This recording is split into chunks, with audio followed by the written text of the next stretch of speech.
পঞ্চম অধ্যায়। দেবতাদের দ্বারা দেবী স্তুতি। চণ্ডমুণ্ডের মুখে অম্বিকার রূপের প্রশংসা শুনে শুম্ভ কর্তৃক দেবীর কাছে দূত প্রেরণ এবং দূতের নিরাশ হয়ে প্রত্যাবর্তন। ওম। এই উত্তর চরিত্রের ঋষি রুদ্র, দেবতা মহা সরস্বতী, ছন্দ অনুষ্টুপ, শক্তি ভীমা, বীজ ভ্রামরী, তত্ত্ব সূর্য এবং স্বরূপ সামবেদ। মহা সরস্বতীর প্রীতির উদ্দেশ্যে উত্তর চরিত্র পাঠে এদের প্রয়োগ হয়।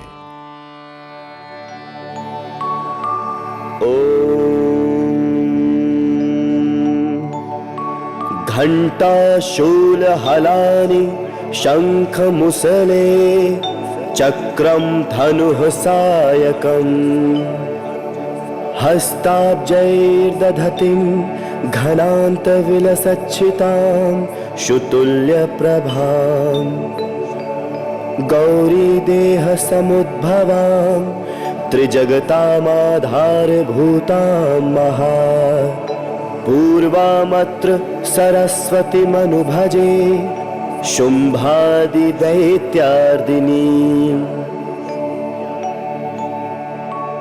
নিজ কর কমলে যিনি ঘণ্টা, শূল, লাঙল, শঙ্খ, মুষল, চক্র, ধনুক ও বাণ ধারণ করেন, শারদীয়া চন্দ্রের শোভা সম্পন্ন যাঁর মনোহর কান্তি, যিনি ত্রিলোকের আধারভূতা এবং শুম্ভাদি দৈত্যনাশিনী গৌরী দেহ সমুদ্ভূতা, সেই অপূর্বা মহা সরস্বতীর আমি ধ্যান করি। মেধা ঋষি বললেন,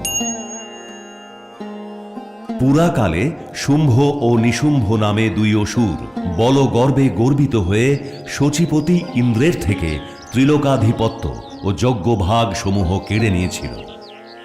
তারা দুজনেই সূর্য, চন্দ্র, কুবের, যম ও বরুণের অধিকারও ছিনিয়ে শাসন করতে লাগল। বায়ু এবং অগ্নির কাজও এরা দুজনে করতে লাগল। সব দেবতাদের অপমানিত, রাজ্যভ্রষ্ট, পরাজিত ও অধিকারহীন করে স্বর্গ থেকে তাড়িয়ে দিল। সেই দুই অসুরের দ্বারা তিরস্কৃত হয়ে দেবতারা অপরাজিতা দেবীকে স্মরণ করে ভাবলেন, জগদম্বা আমাদের বর দিয়েছিলেন যে বিপদকালে তাঁকে স্মরণ করলে তিনি ঘোর বিপদ সমূহ তৎক্ষণাৎ নাশ করবেন। এই বিবেচনা করে দেবতারা গিরিরাজ হিমালয়ে গিয়ে ভগবতী বিষ্ণু মায়ার স্তুতি করতে লাগলেন। দেবগণ বললেন, দেবীকে প্রণাম, মহাদেবী শিবাকে সর্বদা প্রণাম, প্রকৃতিকে প্রণাম এবং ভদ্রাকে প্রণাম। আমরা স্থির চিত্তে জগদম্বাকে প্রণাম করি। রুদ্রাকে প্রণাম, নিত্যা, গৌরী এবং জগদ্ধাত্রীকে বারংবার প্রণাম। জ্যোৎস্নাময়ী, চন্দ্ররূপিণী এবং সুখ স্বরূপা দেবীকে শতত প্রণাম। শরণাগতের কল্যাণকারিণী, বৃদ্ধি এবং সিদ্ধিরূপা দেবীকে আমরা বারংবার প্রণাম করি। রাক্ষসগণের লক্ষ্মী, রাজাদের লক্ষ্মী তথা সর্বাণী স্বরূপা জগদম্বা আপনাকে বারবার প্রণাম।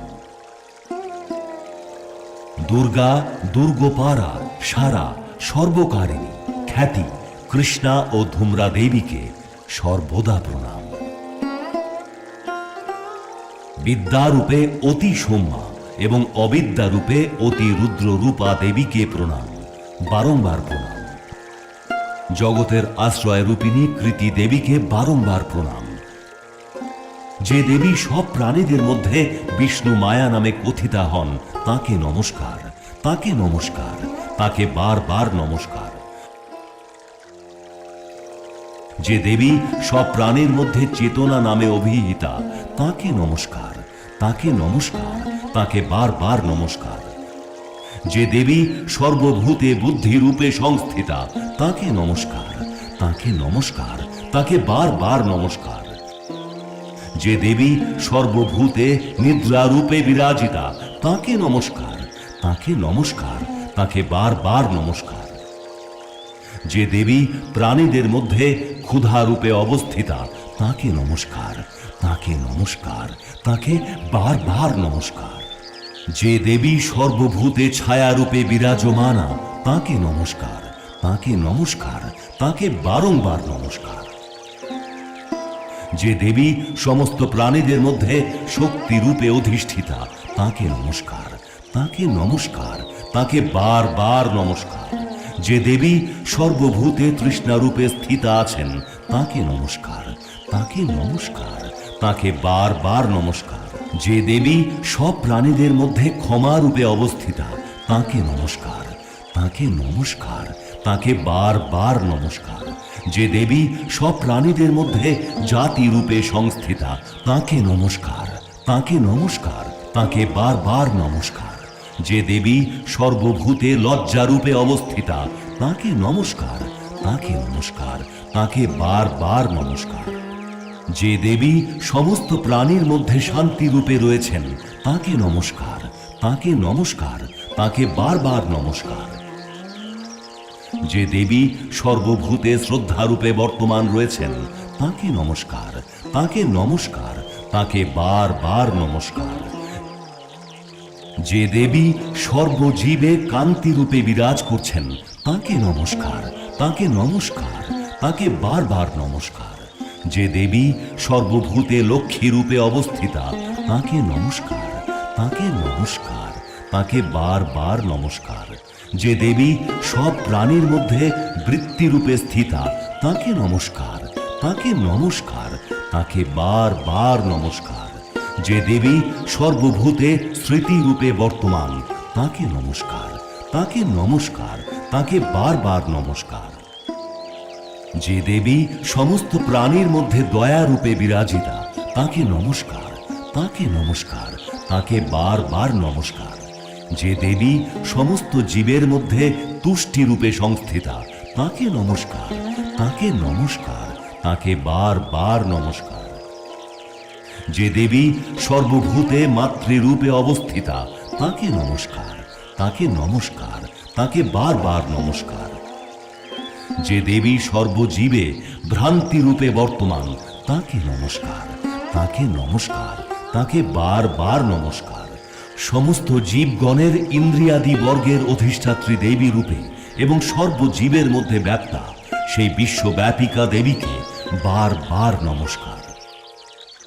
যে দেবী চিত্ত শক্তি রূপে এই সম্পূর্ণ জগৎ ব্যাপ্ত হয়ে স্থিতা আছেন, তাকে নমস্কার, তাকে নমস্কার, তাকে বারবার নমস্কার। পূর্বকালে মহিষাসুর বধরূপ অভীষ্ট ফল প্রাপ্তিতে দেবতারা যার স্তুতি করেছিলেন এবং দেবরাজ ইন্দ্র বহুদিন পর্যন্ত যাকে পূজা করেছিলেন, সেই মঙ্গলময়ী পরমেশ্বরী আমাদের কল্যাণ ও মঙ্গল করুন আর সমস্ত বিপদ নাশ করুন। বলদর্পী দৈত্যদের দ্বারা উৎপীড়িত হয়ে আমরা সব দেবতারা যে পরমেশ্বরীকে সম্প্রতি স্তব করছি এবং যাকে ভক্তি বিনম্র দেহে স্মরণ করলে তৎক্ষণাৎই সমস্ত বিপদ নাশ করে দেন, সেই দেবী জগদম্বা আমাদের সংকট সমূহ নাশ করুন। মেধা ঋষি বললেন, হে নৃপনন্দন সুরথ, এইভাবে যখন দেবতারা স্তবাদিতে ব্যাপৃত ছিলেন, সেই সময় পার্বতী দেবী গঙ্গায় স্নান করার পথে সেখানে এলেন। সেই অতি সুন্দর ভ্রু বিশিষ্টা ভগবতী দেবতাদের জিজ্ঞাসা করলেন, আপনারা এখানে কার স্তব করছেন? তখন সেই অবস্থায় তাঁর দেহকোষ থেকে শিবা দেবী আবির্ভূতা হয়ে বললেন, শুম্ভ নামক অসুরের দ্বারা বিতাড়িত এবং যুদ্ধে শুম্ভাসুরের কাছে পরাজিত হয়ে এই সব দেবতারা একত্র মিলিত হয়ে এখানে আমারই স্তব করছেন। পার্বতী দেবীর দেহকোষ থেকে আবির্ভূতা হয়েছিলেন বলে তিনি সমস্ত জগতে কৌশিকী নামে অভিহিতা হন। কৌশিকীর আবির্ভাবের পর পার্বতী দেবীর গায়ের রং কালো হয়ে গেল। তারপর দেবী অম্বিকা হিমালয়ে অধিষ্ঠান করে কালিকা দেবী নামে খ্যাত হলেন। তারপর শুম্ভ নিশুম্ভের ভৃত্য চণ্ড ও মুণ্ড একদিন সেখানে এলো এবং সেই পরম মনোহর মূর্তিধারিণী অম্বিকা দেবীকে দেখতে পেল।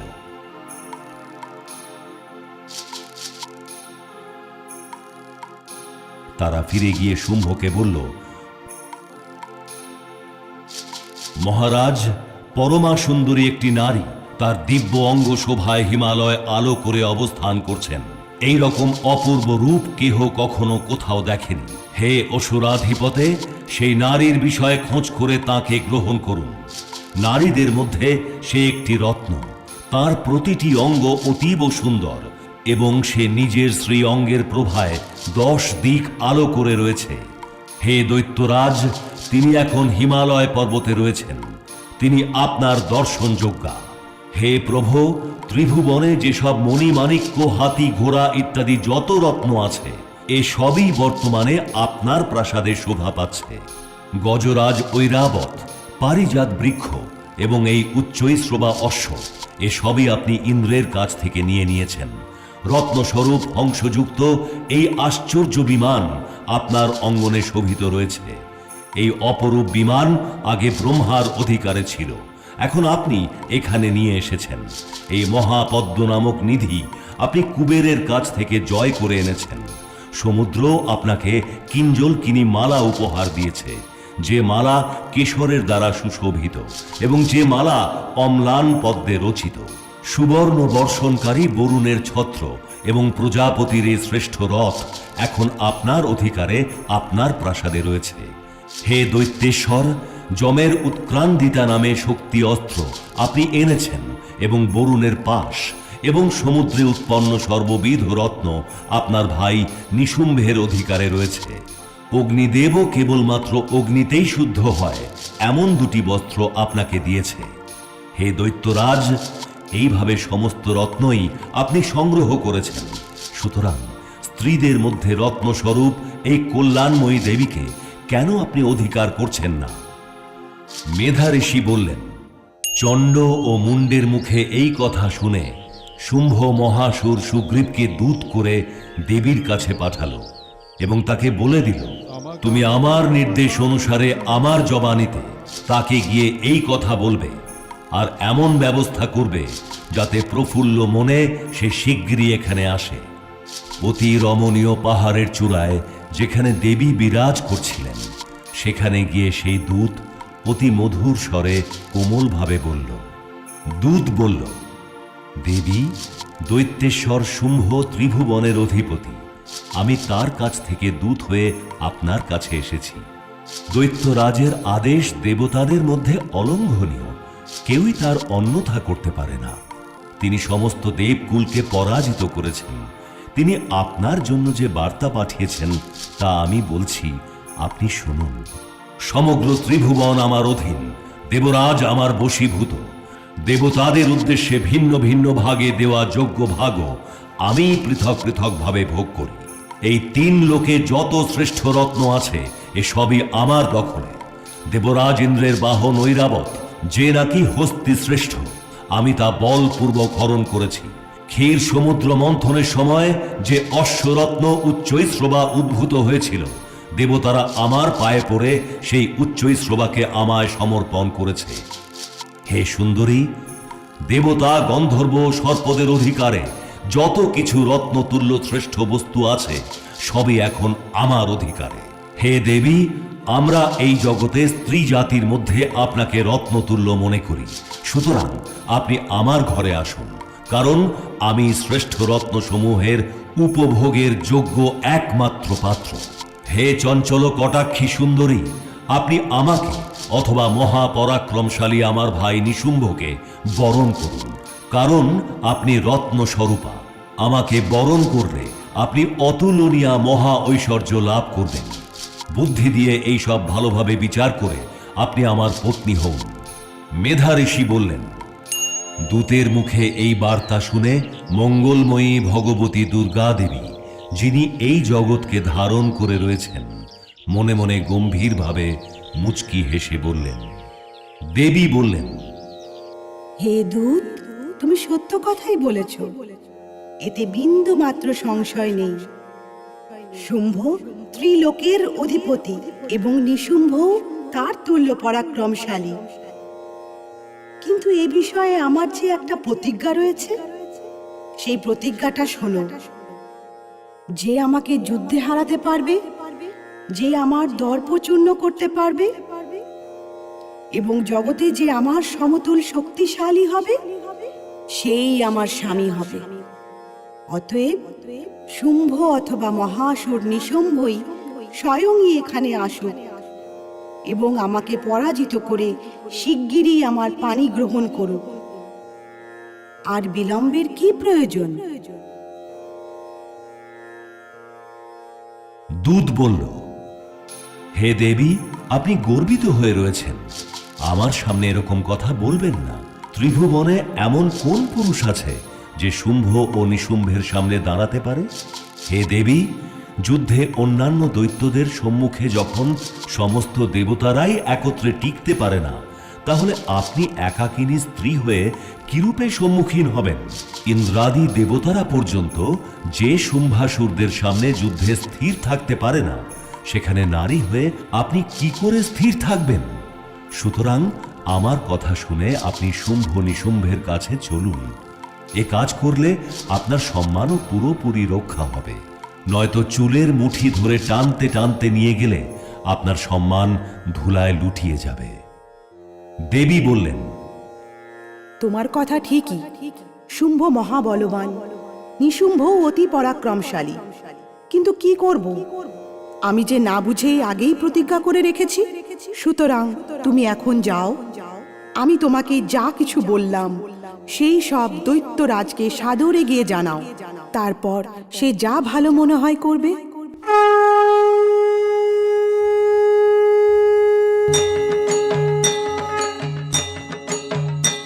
শ্রী মার্কেন্ডেয় পুরাণে সাবর্ণিক মন্বন্তরে দেবী মাহাত্ম্য প্রসঙ্গে দেবীর সহিত দূতের সংবাদ বিষয়ক পঞ্চম অধ্যায় সম্পূর্ণ হল।